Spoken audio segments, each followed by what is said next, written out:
Vivid verses. The kitchen at Thornwood Grill smelled like every Sunday for the past 12 years.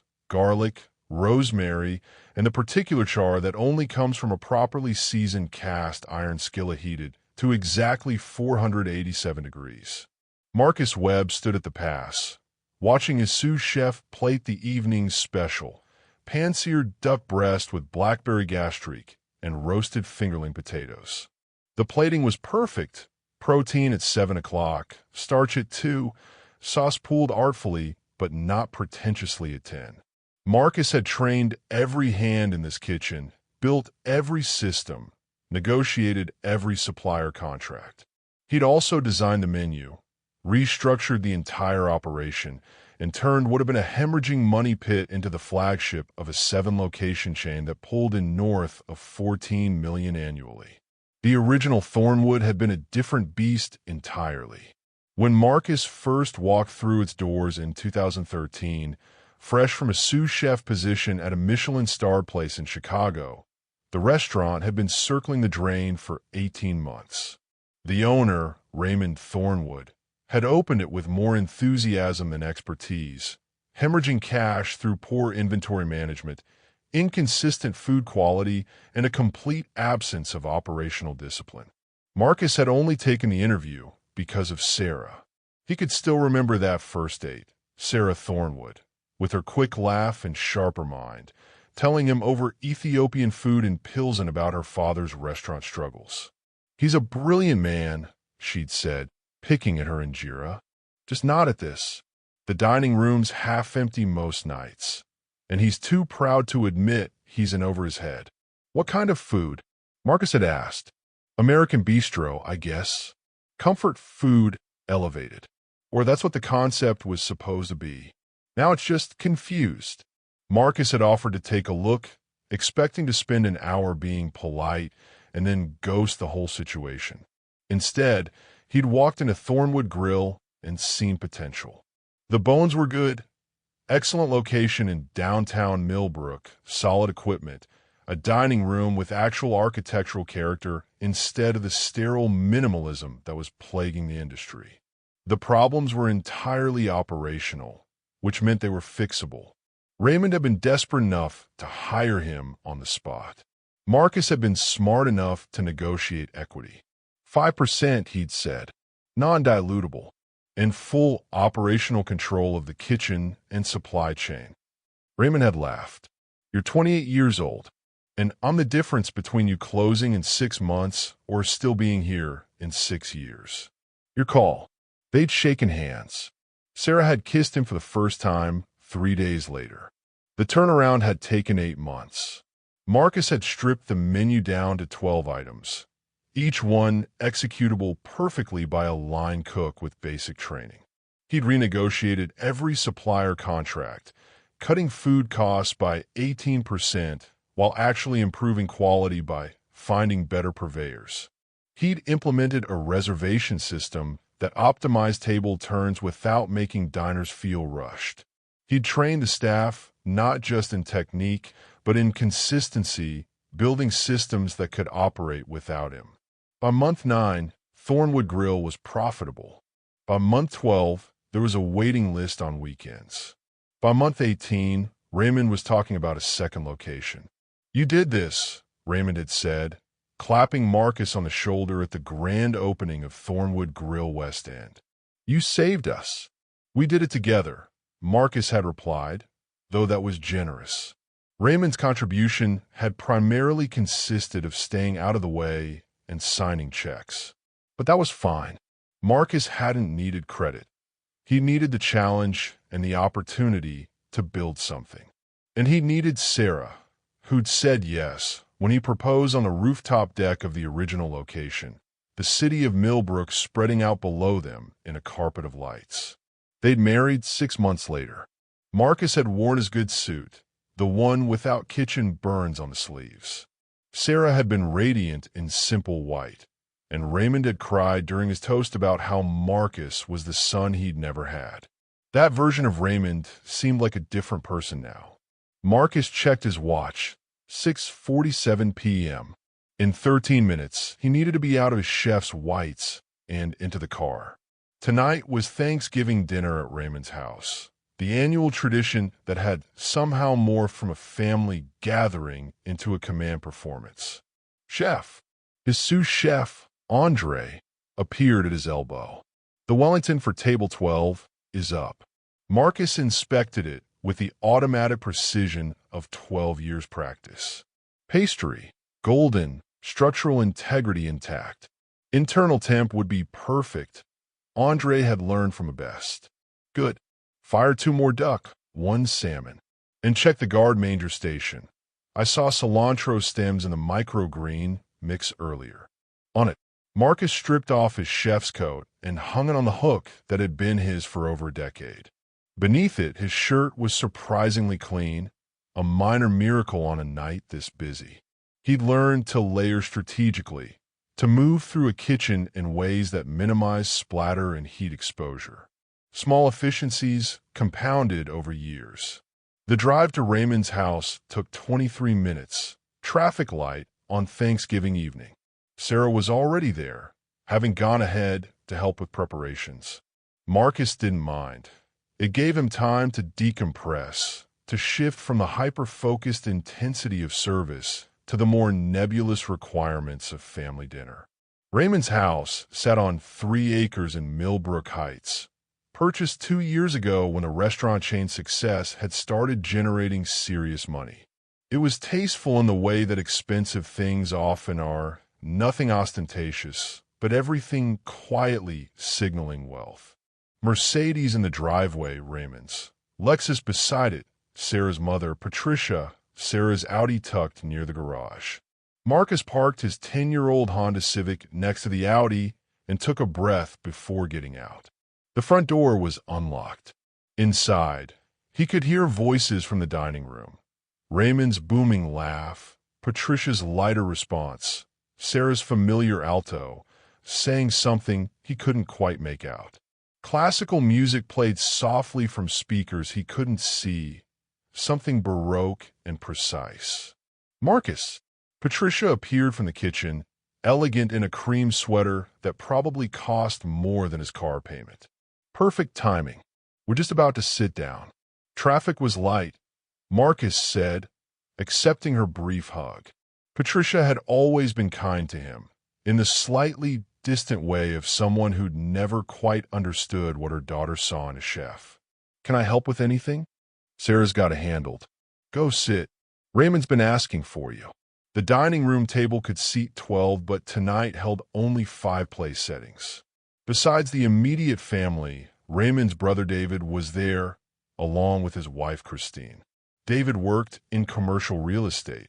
Christine did something with a nonprofit. They were pleasant people whom Marcus saw exactly once a year. Marcus! Raymond stood, arms spread. He'd put on weight over the years, prosperity settling around his middle like sediment. The man of the hour. Come sit.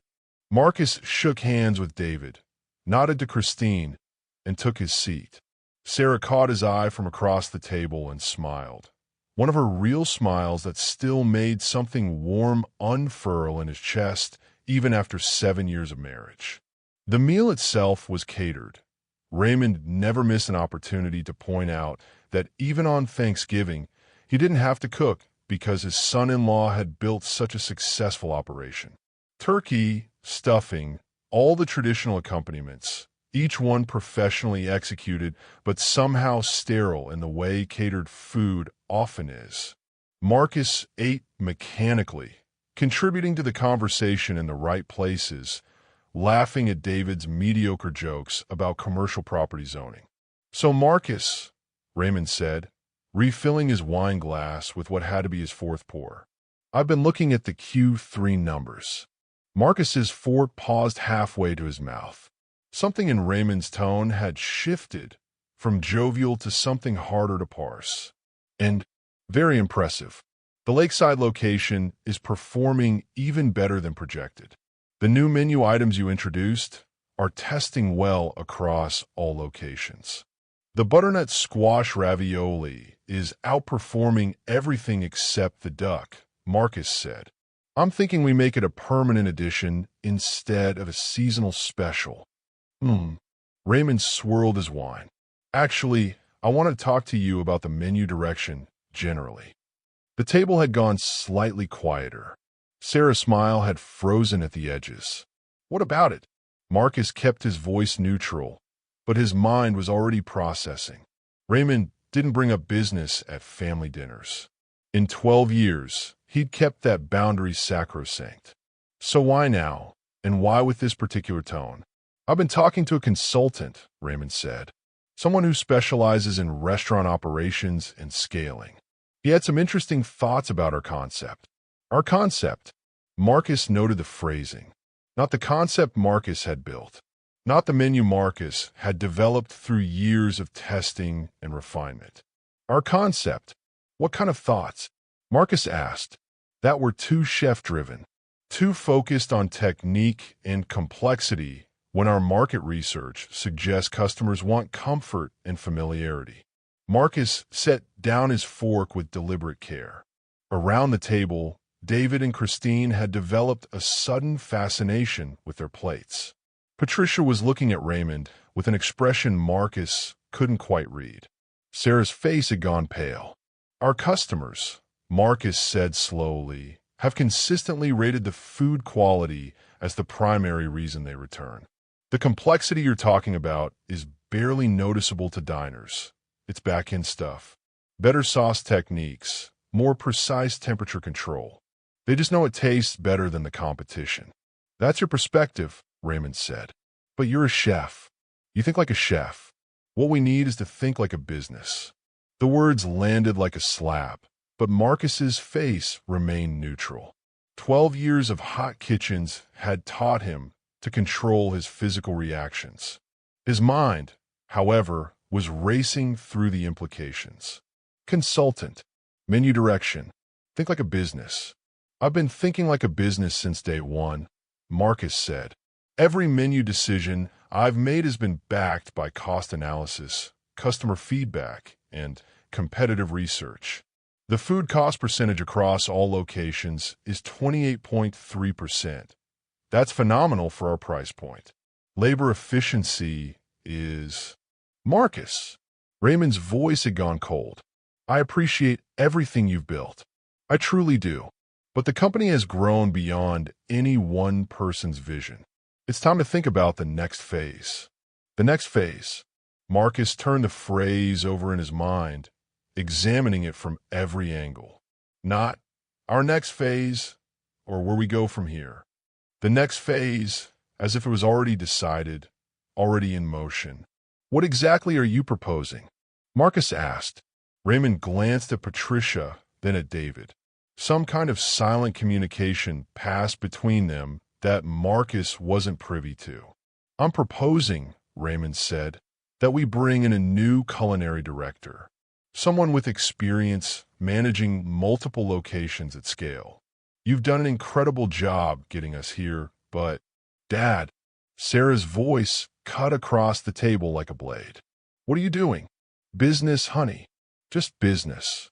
Marcus owns 5% of the company, Sarah said. Her hands were shaking slightly, but her voice was steady. He built everything. 5% of a company worth $7 million is very different from 5% of a company worth $30 million, Raymond said, which is where we could be in 3 years with the right leadership structure. And there it was, the real calculation. Marcus's 5% non-dilutable stake meant that as the company grew, his equity grew with it. Raymond had been fine with that when the company was worth next to nothing. Now that Marcus's work had created actual value, that 5% had become inconvenient. You want to buy me out? Marcus said. Not a question. I want to offer you a generous package, Raymond corrected. Recognition for everything you've built. But yes, I think it's time for a transition. Marcus's mind was working through the numbers with crystalline clarity. 5% of current valuation, probably around $700,000. Generous by most standards, insulting given what he'd built. And once he was out, Raymond could restructure however he wanted, bring in whoever he wanted, and Marcus would have no say. He could fight it. The equity agreement was solid. He'd made sure of that 12 years ago when he'd been young but not naive. But fighting would mean lawyers, would mean burning bridges, would mean putting Sarah in an impossible position between her husband and her father. Marcus looked at Sarah.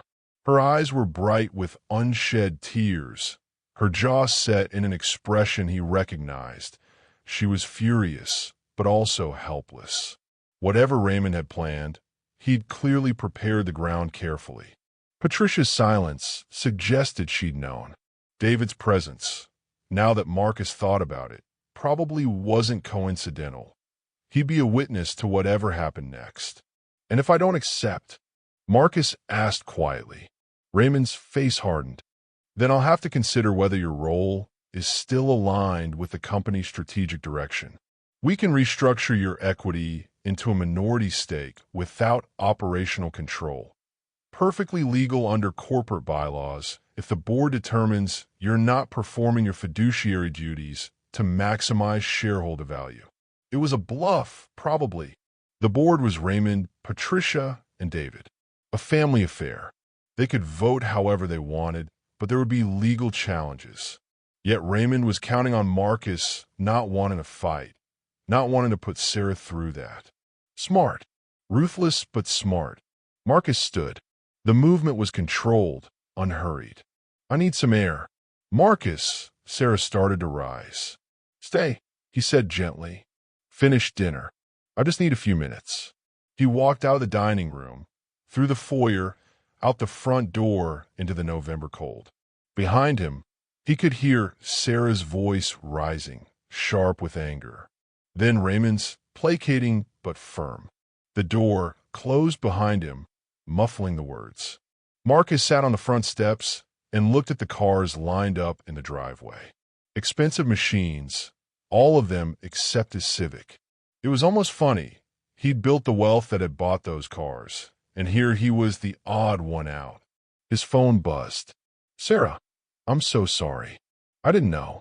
He believed her. Sarah wasn't political, wasn't scheming. She'd probably been kept in the dark deliberately to preserve her relationship with her father while he maneuvered Marcus out. The door opened behind him. Not Sarah, Patricia.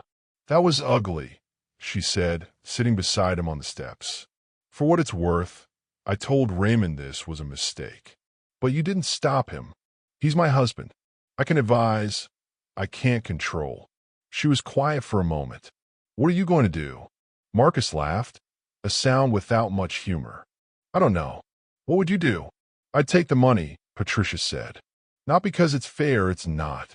But because fighting will cost you more than just money. It'll cost you your marriage, probably. Maybe your sanity. She stood, brushed off her slacks. Raymond's not a bad man. He's just limited in certain ways. He doesn't understand what you built because he couldn't have built it himself. And that makes him feel small. So he's doing what small men do. Taking credit, minimizing your contribution, restructuring history. That's almost worse than if you're just greedy, Marcus said. I know. Patricia touched his shoulder briefly. Come back inside. Finish dinner. Don't give him the satisfaction of running you off. Marcus considered it. He could go back in, sit through the rest of the meal, be gracious and professional. Show Raymond that he couldn't be rattled. Or he could leave. Go home. Think clearly without the weight of forced civility. He chose the latter. Tell Sarah I'll meet her at home, he said. Patricia nodded. For what it's worth, Marcus, you built something remarkable. Whatever Raymond does with it now, that doesn't change what you accomplished. It was a kind thing to say. It was also completely meaningless. Marcus drove home through streets decorated with cheerful lights and inflatable turkeys. His apartment, the same one-bedroom he and Sarah had moved into 7 years ago, before they'd had the money for anything bigger, was dark and empty. Sarah had wanted to buy a house, but Marcus had always resisted. Put the money back into the business, he'd said. Build something first. He'd built something all right. Built it for someone else. His phone rang. Sarah. He let it go to voicemail. Then texted, I'm fine. Just need to think. Take your time. He sat in his kitchen and made coffee even though it was nearly 10 p.m. The ritual was soothing. Grind the beans, heat the water to 205 degrees, pour in slow circles. Precision. Control. Things he understood. The coffee tasted like ash. Around midnight, Sarah came home. She'd been crying. Her eyes were red, her makeup smeared. She sat across from him at their small kitchen table and took his hands. "I'm so sorry," she said. "I should have seen it coming. I should have. You couldn't have stopped it. I could have warned you. I could have." She broke off, squeezing his hands. "What are we going to do?" "We." She'd said, "we." And Marcus felt something in his chest loosen slightly. Whatever else happened, Sarah was on his side. "I don't know yet," he said honestly, "but I'm not making any decisions tonight. Tomorrow we'll talk to a lawyer, understand our options. You could fight him. I could. But your mother's probably right. It would cost more than it's worth." He looked at Sarah's face, at the guilt and grief written there, and made a decision. "Whatever I do, I'm not putting you in the middle of a war between me and your father." "Marcus, I don't care about." "I do." He pulled her close, felt her sob against his shoulder. "I care. We'll figure something out. We always do." But as he held his wife and listened to her cry, Marcus's mind was already working through the possibilities, calculating odds, analyzing the board. Raymond had made his move. Now Marcus needed to decide whether to flip the table or walk away, or something else entirely. Some third option he hadn't seen yet. He'd find it. He always did. The lawyer's office smelled like old books, an air conditioning set too cold. Marcus sat in a leather chair that creaked when he shifted weight, reading through the equity agreement he'd signed 12 years ago. Across the desk, Leonard Hirsch, 60, graying, with the particular weariness of someone who'd seen every variety of human duplicity, watched him with patient eyes. "It's airtight," Leonard said finally. "You did good work negotiating this. Non-dilutable means they can't issue new shares to water down your stake. Operational control means they can't override your decisions on kitchen and supply chain matters without cause." "Define cause," Marcus said. "That's the rub." Leonard leaned back in his chair. "The agreement specifies gross negligence or actions demonstrably harmful to company interests. But those are weasel words. A good lawyer, which Raymond will have, can argue almost anything falls under that umbrella if they frame it right. So I could fight, but it would be expensive and uncertain. Very expensive, very uncertain." Leonard steepled his fingers. "Let me ask you something. What's your goal here? To keep your equity? To keep your job? To punish Raymond?" Marcus considered the question. What was his goal? "None of those," he said finally. "I want what I built to succeed, whether I'm part of it or not." "That's remarkably mature. Or remarkably naive." Leonard smiled slightly. "Perhaps both. Here's my read. Raymond wants you out, but he wants it clean. No lawsuits, no drama, no family explosions. That gives you leverage. You can negotiate better terms than his opening offer. How much better? Depends on what you want. More money? A role as a consultant?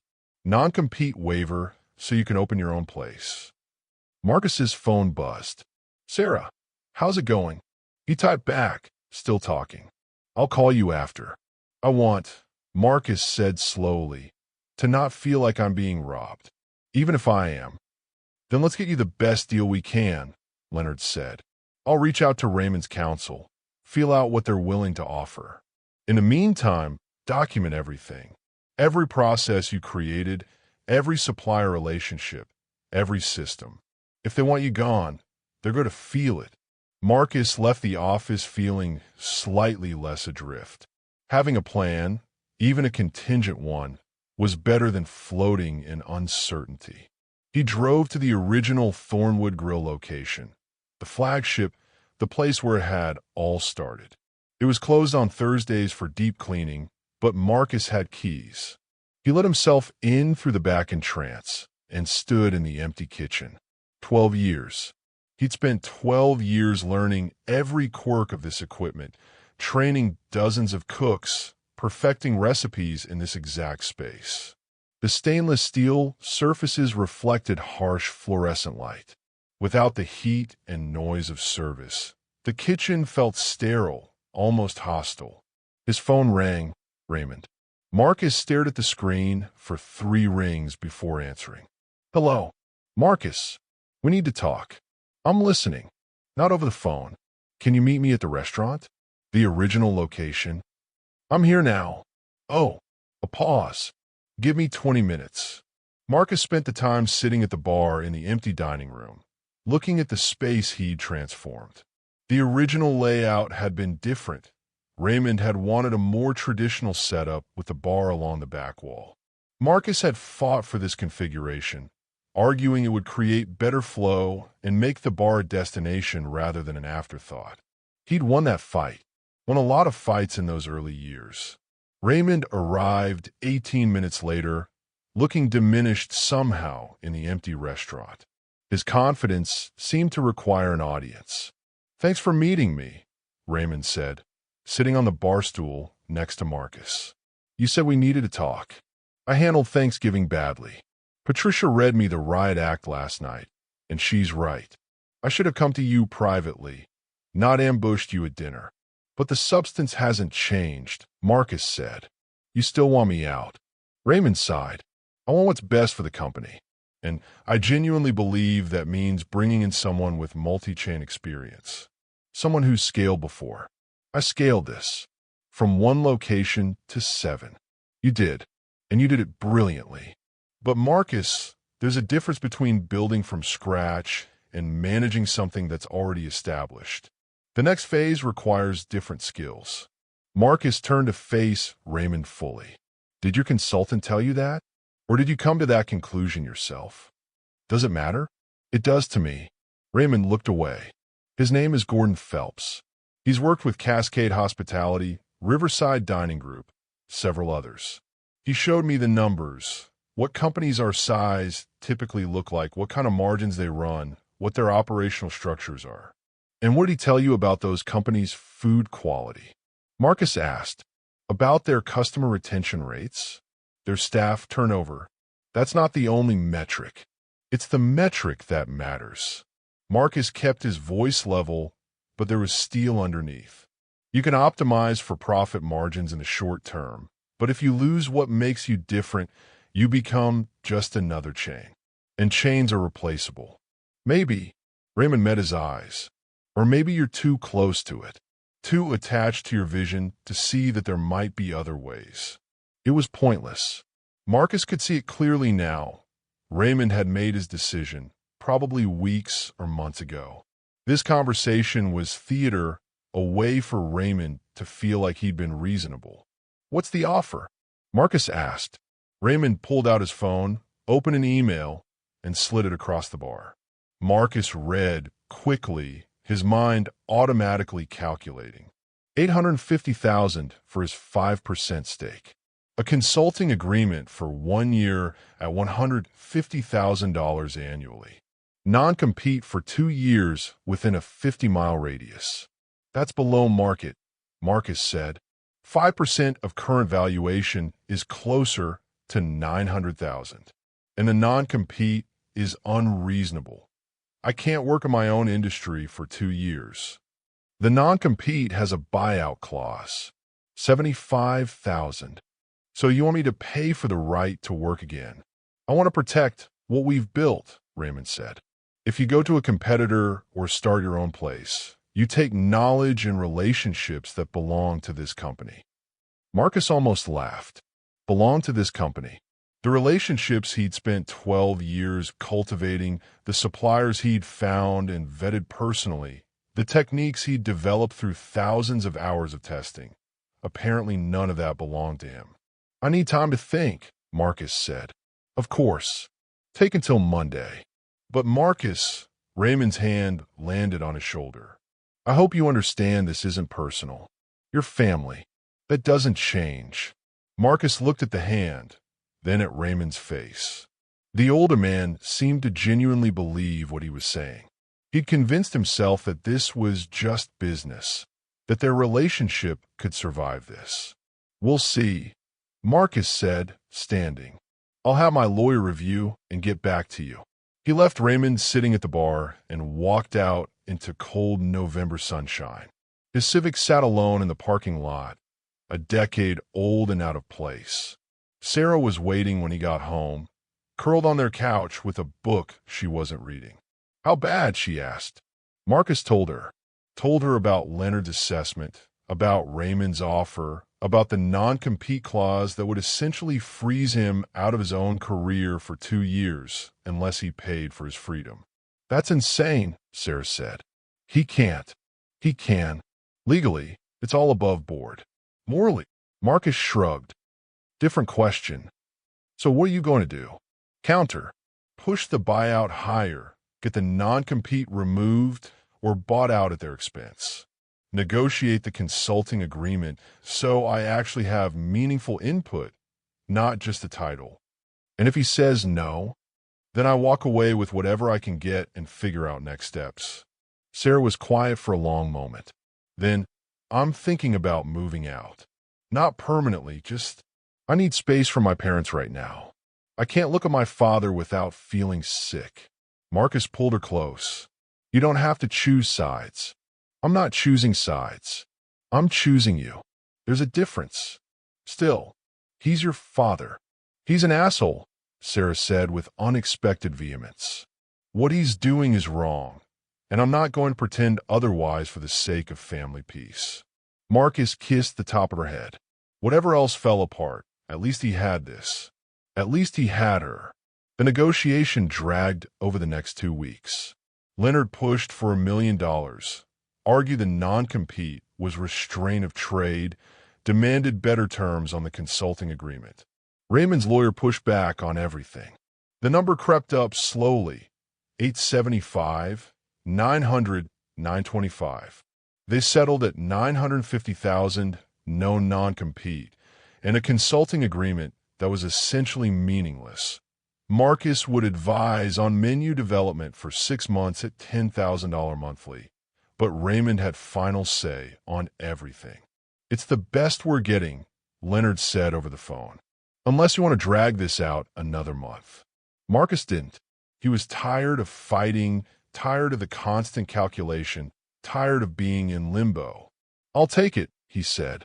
The paperwork took another week. Sarah had stopped speaking to her father entirely. Patricia had called twice to apologize, which somehow made it worse. David and Christine had sent a gift basket, as if produce and gourmet cheese could somehow smooth over betrayal. Marcus spent his days at the restaurants, documenting everything he could think of: recipe files, supplier contacts, training protocols, maintenance schedules. He organized it all into a comprehensive manual that any competent chef could follow. He also noticed changes already creeping in. The new culinary director, a bland, middle-aged man named Kenneth who'd run kitchens for Riverside Dining Group, had started making small adjustments. Simpler plating, cheaper ingredients where he thought diners wouldn't notice. Standardized portions that eliminated the careful precision Marcus had insisted on. "It's about consistency," Kenneth explained when Marcus questioned a switch from fresh herbs to dried. "Multi-location operations need standardization." "Consistency isn't the same as quality," Marcus said. "Perhaps, but it's what the owners want." The last day came faster than Marcus expected. He thought he'd have more time, more opportunities to say goodbye properly. Instead, there was just a Friday evening service where he worked a station like always, plated dishes like always, called orders like always. At 10 p.m., when the last ticket came off the rail, Marcus untied his apron for the final time.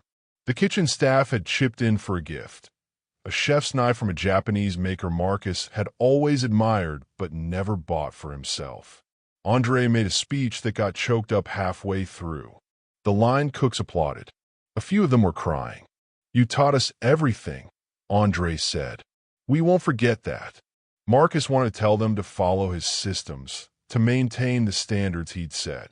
But Kenneth was standing in the corner, watching with thin-lipped patience, and Marcus knew it wouldn't matter.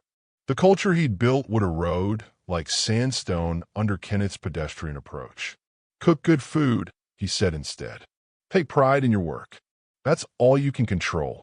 He shook hands, accepted hugs, and walked out through the back door for the last time. His Civic sat under a parking lot light, salt-stained and dented. He sat in the driver's seat and let the finality of it wash over him. 12 years. Done. His phone buzzed. Sarah, come home. I made dinner. Marcus smiled despite everything. On my way. But instead of going home, he drove. Past the Thornwood locations he'd opened, past the suppliers he'd worked with, past the apartment where he and Sarah had started. He drove until he found himself on the outskirts of Millbrook, where the city gave way to highway and the lights thinned out. There was a diner there, Sullivan's, open 24 hours, frequented by truckers and third-shift workers. Marcus had eaten there exactly once, years ago, when he'd been scouting locations for what would become Thornwood Grill West End. He pulled into the parking lot and went inside. The diner was nearly empty. A trucker in the corner working through a stack of pancakes, a young couple at a booth sharing fries, a woman alone at the counter nursing coffee and reading something on her phone. Marcus took a seat at the counter 3 stools down from the woman and ordered coffee when the waitress appeared. Anything else, hon? Just coffee. The waitress, Gladys, according to her name tag, poured him a cup from a pot that had probably been sitting for hours. It tasted burnt and bitter. Marcus drank it anyway. His hands are shaking slightly. Adrenaline crash, probably. 12 years of constant motion, and now nothing. Just empty space ahead. Rough night. Marcus looked up. The woman down the counter was watching him with intelligent eyes. Late 30s, maybe early 40s, dressed in business casual that had been rumpled by a long day. Her coffee cup was mostly empty. You could say that, Marcus said. You have cook's hands, she observed. Burns, knife scars. Professional kitchen. Marcus looked down at his hands, marked by years of hot oil and sharp edges.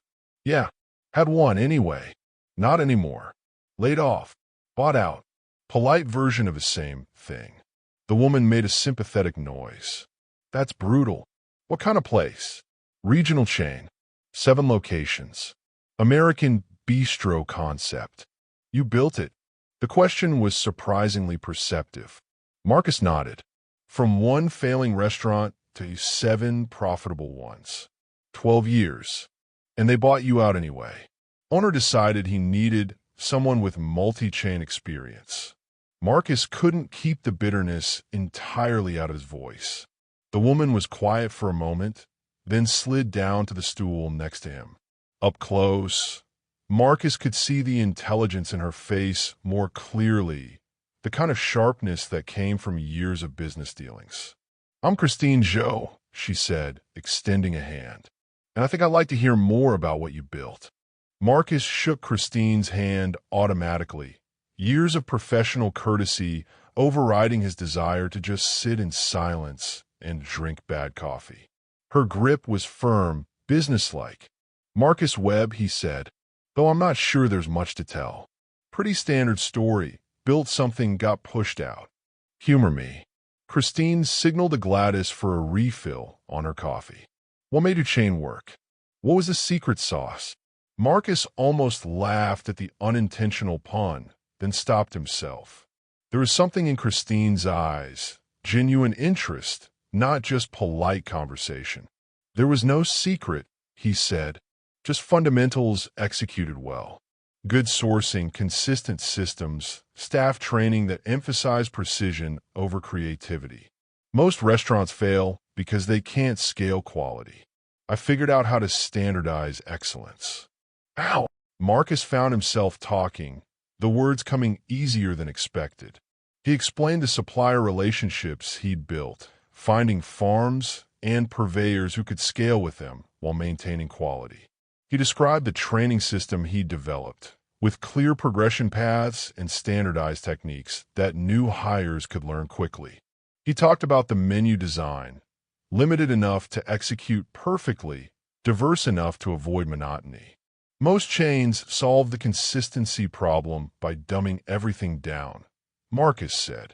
Pre-portioned, pre-prepared, reheated. You could train a monkey to heat and serve, but you lose what makes food actually good. I wanted to maintain actual cooking, fresh ingredients, proper technique, while still achieving consistency across locations. And it worked.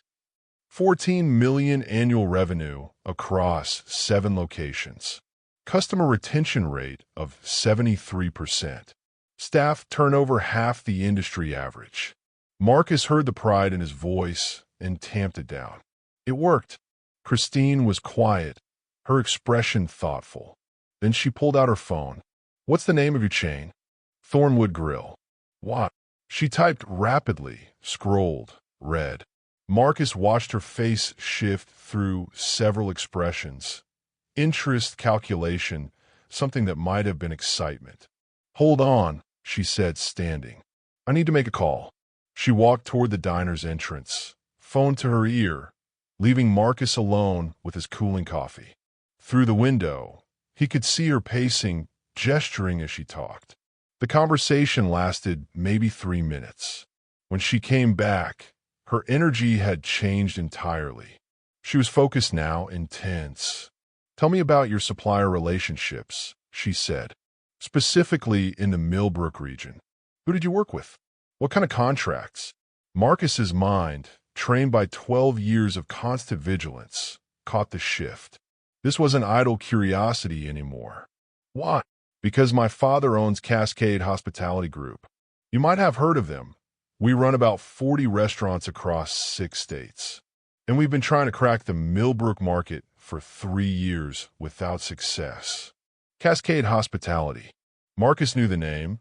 They were big, well-run, known for solid operations and decent food without being exceptional. The kind of chain that made steady money without making waves. And Marcus asked carefully, and the problem we keep running into is supplier relationships. The good farms and purveyors in this region are locked up with existing contracts.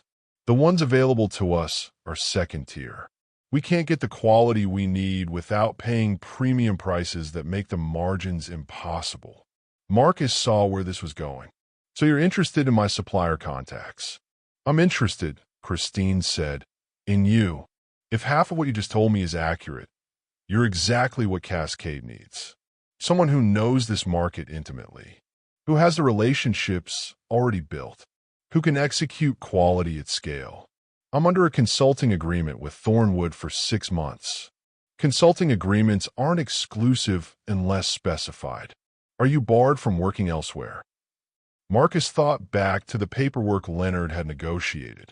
No, just from opening a competing restaurant within 50 miles. Then you're free to work with us. Christine's smile was sharp, and we would very much like to work with you.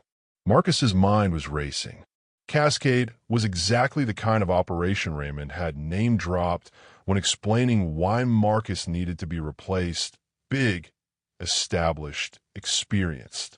If Marcus joined them, he'd be doing the exact thing Raymond had claimed he couldn't do. The irony was delicious. What kind of role are you thinking? Marcus asked. Regional Director of Operations, initially. You'd oversee our expansion into Millbrook and the surrounding markets. Build the infrastructure, establish supplier relationships, train the teams. If it works, and I think it will, we'd expand your territory. Salary, base of 180. Performance bonuses tied to location profitability. Stock options after year 1. It was more than Marcus had ever made at Thornwood, even including his equity distributions. And stock options meant potential for real wealth if Cascade continued growing.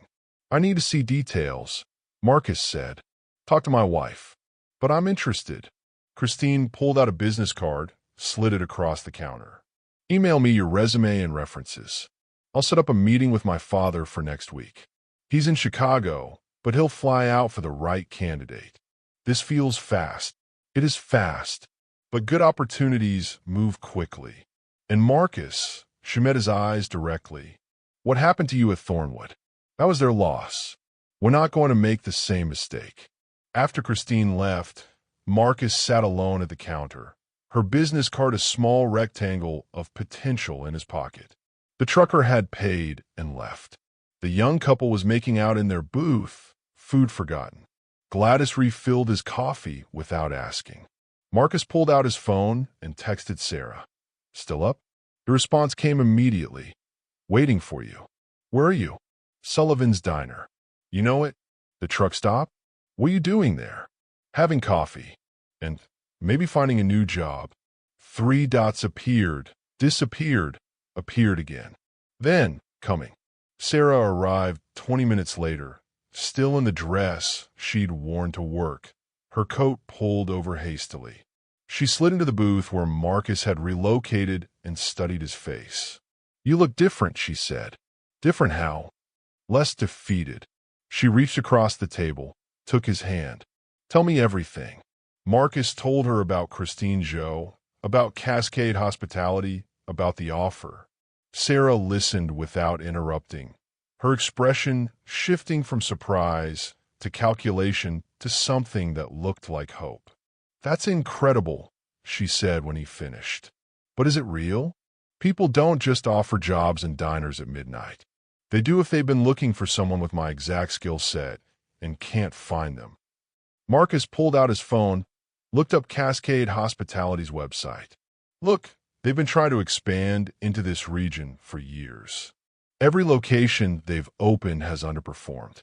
They're missing the key ingredient, local knowledge and relationships, which you have, which I spent 12 years building. Marcus felt something unfamiliar stirring in his chest. Not quite hope, not quite excitement, but something in that territory. Raymond wanted someone with multi-chain experience. Cascade is multi-chain. If I join them, I become exactly what he said he needed. Sarah's smile was fierce. And you get to compete directly with Thornwood. Not directly. The consulting agreement prohibits you from opening competing restaurants. It says nothing about working for another chain that might open restaurants near Thornwood locations. Marcus hadn't thought of it that way, but Sarah was right. The non-compete he'd fought so hard to eliminate had been about him personally opening restaurants. Nothing in his agreement prevented him from working for Cascade, even if Cascade then opened locations that competed with Thornwood. I need to verify that with Leonard, Marcus said. Make sure there's no legal exposure. Call him tomorrow. But Marcus, Sarah squeezed his hand. This is good. This is really good. You got to keep building, keep doing what you're brilliant at. And if Raymond realizes he made a mistake when Cascade starts eating his lunch, that's just karma. They stayed at Sullivan's until 2 a.m., drinking terrible coffee and talking through possibilities. When they finally left, Marcus felt lighter than he had in weeks. The meeting with Christine's father, James Joe, happened 5 days later in a private conference room at the Millbrook Grand Hotel. James was 63, compact and intense, with the kind of focused energy that made Marcus understand exactly where Christine had gotten her drive. Christine tells me you built Thornwood from 1 location to 7, James said after minimal pleasantries. That's impressive, but I need to understand why you're available.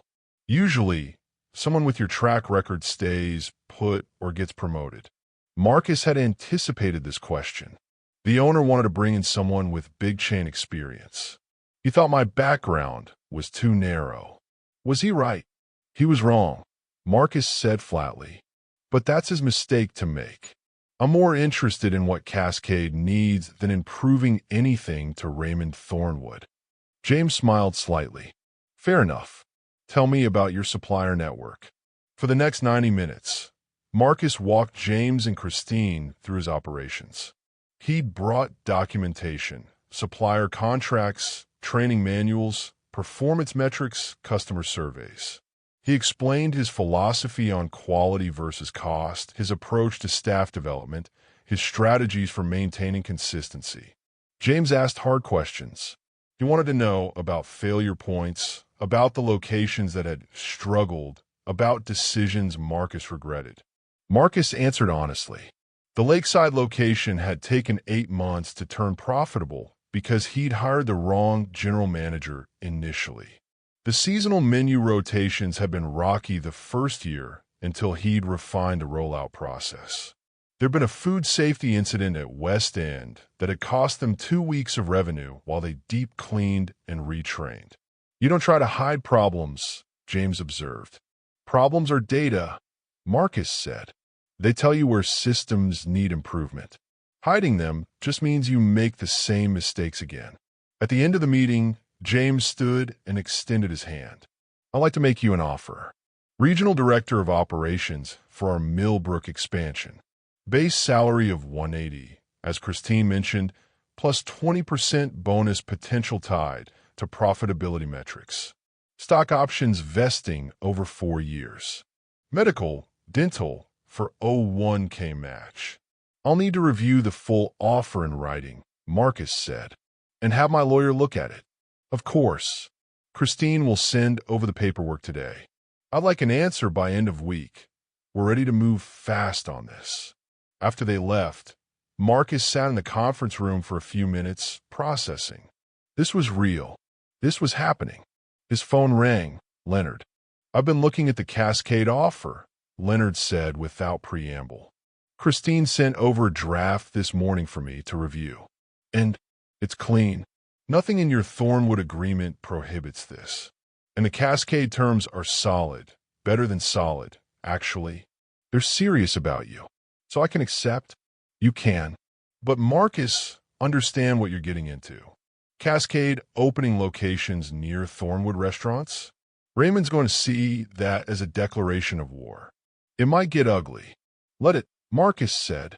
I didn't create that situation. He did when he decided I was disposable. Fair enough. Just make sure Sarah's ready for the fallout. Marcus ended the call and texted Sarah. It's real. Clean contract. Good terms. I'm going to accept. Her response was immediate. Yes. Do it. Proud of you. Marcus called Christine and gave his answer. She sounded pleased but unsurprised. I'll have HR send over the official offer letter. We'd like you to start in 2 weeks. Gives you time to fully wrap with Thornwood. 2 weeks works. Welcome to Cascade, Marcus. I think this is going to be good for everyone involved. The next 2 weeks were a blur of transition. Marcus finished his consulting obligations with Thornwood, providing Kenneth with the documentation he'd prepared. Kenneth barely looked at it, already confident in his own approach. Marcus didn't argue. Not his problem anymore. Sarah had a harder time.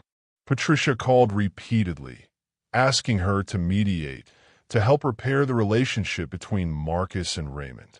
Sarah refused. He made his choice, she told her mother. Now he gets to live with the consequences. But family, Marcus is my family. Dad treated him like a disposable employee after 12 years. That's not something I'm going to smooth over for the sake of appearances. Patricia had cried. Sarah had stayed firm. Marcus's first day at Cascade felt strange. New building, new people, new systems. But Christine had set him up well. He had an office, a small team, and a clear mandate. Establish Cascade's presence in Millbrook and the surrounding region. His first priority was reconnecting with his supplier network. The farms and purveyors he'd built relationships with were thrilled to work with him again, many of them frustrated with Kenneth's corner cutting at Thornwood. He switched from our premium eggs to conventional, one farmer told Marcus. Said customers couldn't tell the difference. Customers always tell the difference, Marcus said, even if they don't know why. That's why they stop coming back. Within a month, Marcus had locked down supply agreements for 3 future Cascade locations. Within 2 months, he'd identified sites, 2 in Millbrook proper, 1 in the neighboring suburb of Fairhaven. Within 3 months, construction had begun. Christine, checked in weekly. James is impressed, she told Marcus. You're ahead of schedule on everything. The groundwork was already laid, Marcus said. I'm just executing. Still, most regional directors take 6 months to get their first location open. You'll have 3 running by month 6. The first Cascade location in Millbrook, Cascade Kitchen and Bar, open on a Friday in late March. Marcus had been at Cascade for exactly 4 months. The restaurant was beautiful, clean lines, warm wood, an open kitchen where diners could watch the cooking. The menu was Marcus's design, adapted to Cascade's broader concept, but maintaining his emphasis on quality and technique. Opening night was packed. Marcus worked the pass, calling orders, checking plates, maintaining the standards he'd built his reputation on. It felt good to be back in a kitchen, to be building again instead of watching someone else dismantle his work. Around 9 p.m., the front-of-house manager found him. There's someone here asking for you. Says he's an old acquaintance. Marcus's stomach tightened. He had a pretty good idea who it was. Raymond Thornwood sat at the bar, nursing a whiskey, looking distinctly uncomfortable. He'd aged noticeably in the 4 months since Marcus had seen him. More gray, more weight, more worn around the edges.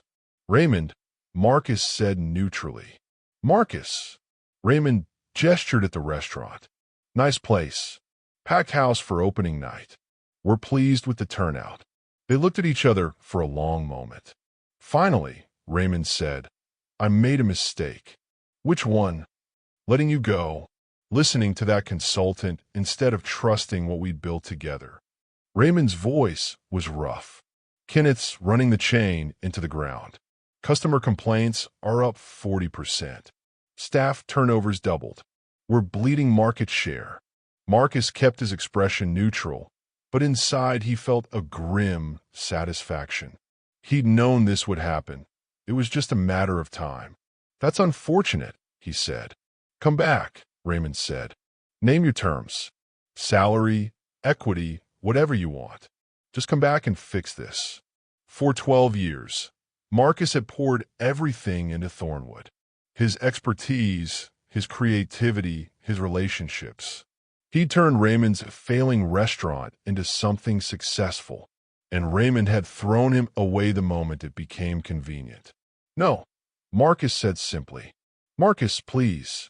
I'll give you 20% equity. Full operational control. Kenneth's gone. I already fired him. 20% of a sinking ship. Marcus shook his head. Raymond, you taught me something important. You showed me that ownership without control is meaningless, and that trust without respect is empty. I don't want to work for someone who sees me as replaceable. You're not replaceable. I see that now. You see it now because you're failing. What happens in 2 years when things stabilize? When you meet another consultant with another pitch? I'll be right back where I started. Raymond's face had gone red. So you're just going to compete with me?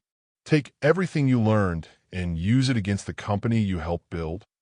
I'm going to do my job, Marcus said, which is building Cascade's presence in this market. If that impacts Thornwood's business, that's not my problem. It's yours. You wanted someone with multi-chain experience. Well, now you're competing with one. He walked away before Raymond could respond, back to his kitchen, back to his work. Through the pass, he could see Raymond leave, shoulders slumped, looking every bit of his 68 years. Sarah was waiting when Marcus got home, past midnight, exhausted but satisfied. How was it, she asked. Your father showed up. Sarah's expression went carefully blank. And he asked me to come back. Offered 20% equity and full control. What did you say? I said no. Sarah let out a breath she'd been holding. Good. You deserve better than to go back to that. I know. Marcus pulled her close. I built something there, and it was good. But it was also his, not mine. With Cascade, I'm building something that can actually be mine, or at least I'm building it with people who see my value. Do you think Thornwood will survive? Honestly? No. Not unless Raymond finds someone better than Kenneth and fast. But that's not my problem anymore. 6 months later, Cascade had 4 locations in the Millbrook region. All 4 were profitable.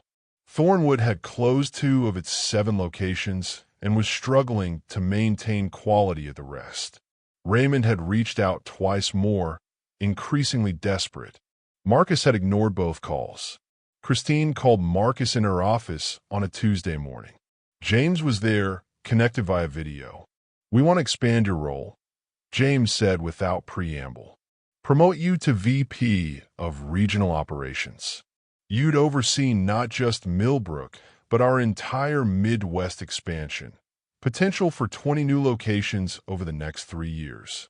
Marcus felt something click into place, like the final piece of a puzzle he'd been solving for months.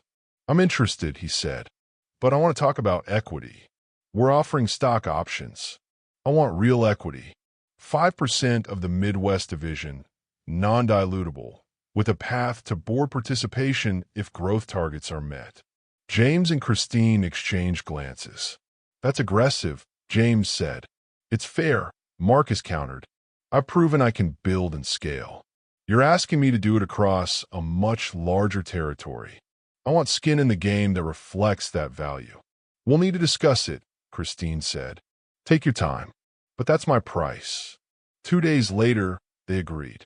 5% equity, non-dilutable, with performance milestones that would give Marcus a board seat after 3 years of sustained growth. Marcus signed the agreement in Christine's office, Sarah beside him. This time, when he put his name on the line, he knew exactly what he was getting and what he was worth. "To new beginnings," Christine said, raising a glass of champagne. "To building something that lasts," Marcus replied. That night, he and Sarah sat on their apartment balcony, looking out at the city lights of Millbrook. Tomorrow, Marcus would start scoping locations in Indianapolis. Next month, Cleveland. The territory ahead was vast, and the challenge was real. But for the first time in months, Marcus felt like he was exactly where he was supposed to be, not working for someone else's vision, but building his own. "Think you'll ever forgive my father?" Sarah asked quietly. Marcus considered the question. "Maybe someday. But forgiveness doesn't mean going back. It just means letting go of the anger. Are you there yet?" "Getting closer." He pulled her close. "But I'm not in a hurry. Right now, I'm focused on what's ahead, not what's behind." Below them, the city hummed with life. Restaurants opening and closing, people building and failing, the endless cycle of commerce and creativity. Marcus had been part of that cycle for 12 years at Thornwood, and now he was part of it with Cascade. But this time, he was building something that was at least partially his. And that made all the difference. The conference room at Cascade Chicago headquarters was designed to impress. Floor-to-ceiling windows overlooking Lake Michigan, a table that could seat 20, and technology integrated so seamlessly you didn't notice it until you needed it. Marcus sat at that table now, reviewing the quarterly reports for his Midwest division. 32 locations across 6 states. Revenue of $127 million annually. Customer satisfaction scores that consistently outperformed the company average. He'd earned his board seat 6 months ago, ahead of schedule. His equity stake had grown to 7% through performance incentives. Sarah had recently joined Cascade's corporate team as Director of Marketing Strategy. Her MBA in Natural Intelligence had made her an obvious choice when the position opened. "Marcus." James entered, followed by Christine and 2 other board members. "Ready for the good news?" "Always."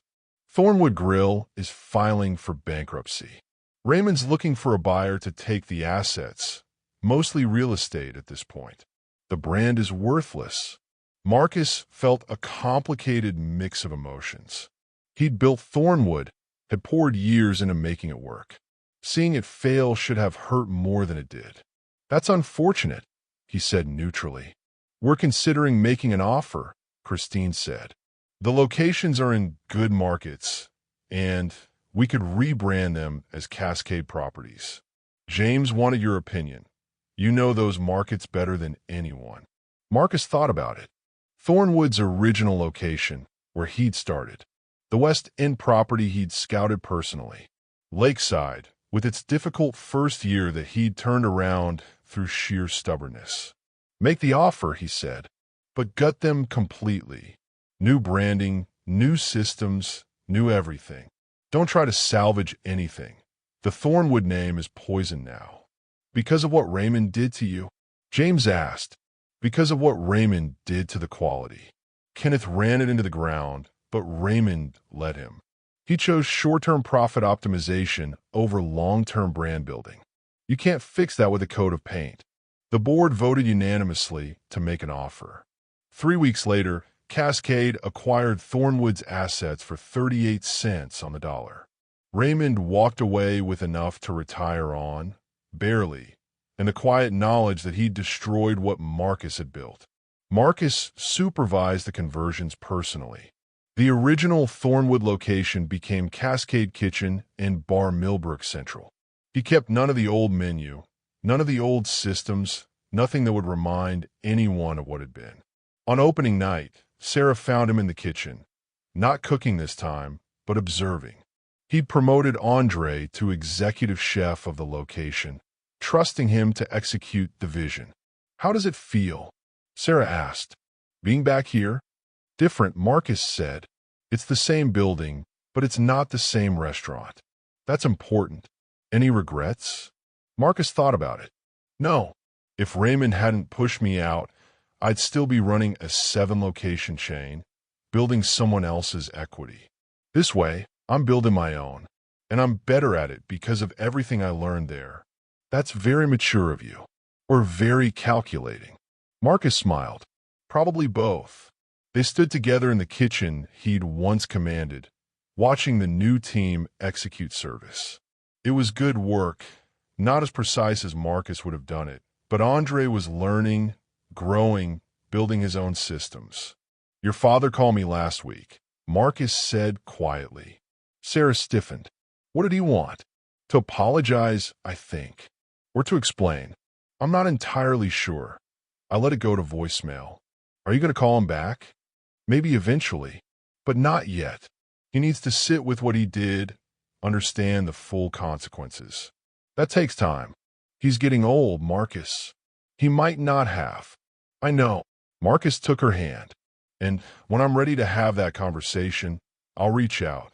But Sarah, he didn't just betray me professionally.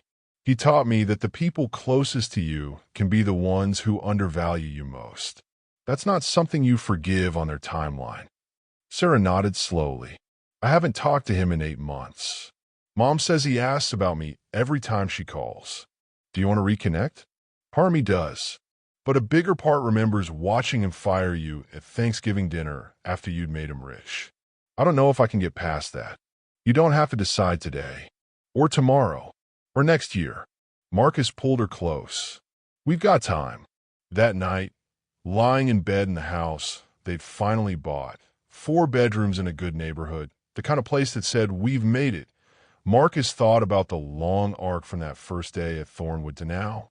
He lost something when Raymond pushed him out, but he'd gained something bigger, the understanding that his value wasn't tied to anyone else's opinion of him. He'd built Thornwood into something remarkable, and when they'd taken it from him, he'd simply built something else. And this time it was his. His phone buzzed. Christine. Board meeting moved to 10 a.m. tomorrow.